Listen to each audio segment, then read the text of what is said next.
Every single universe that exists is maintained by a designated god for that dimension. For the Treq universe, it was Voldir. But what would happen if the god were to be killed? No universe could ever be godless. So the one that kills the god becomes the new god of that dimension. For Zeroy's case, killing Voldir now deems him as the new god of the Treq universe, giving him the abilities of a god, such as flight, unaging, extreme strength, and to prevent a specific being from teleporting to a different dimension.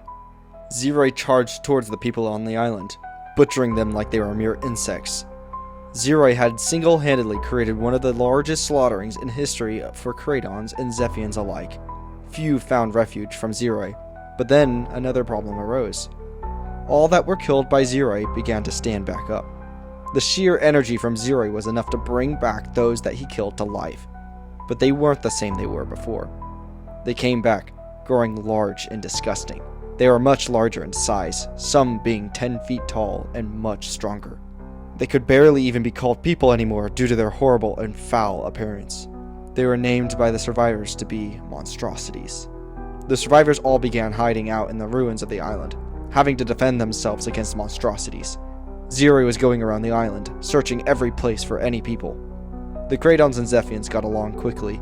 The Zephians would introduce the Kradons to their home, or what was left of it. The island was full of Zephians just prior to when the Kradons arrived. Zeroy had cleared almost every hiding spot.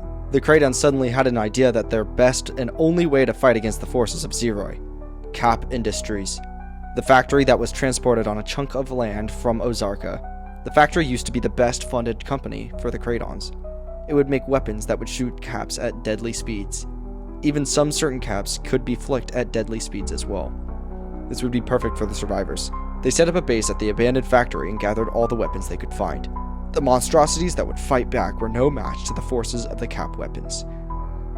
But with how quickly the survivors were being killed off, they would surely run out of soldiers to fight against Zeroy.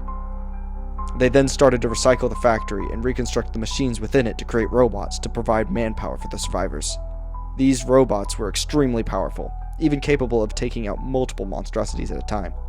The people created a leader for the robotic soldiers. His name was Ticklebot.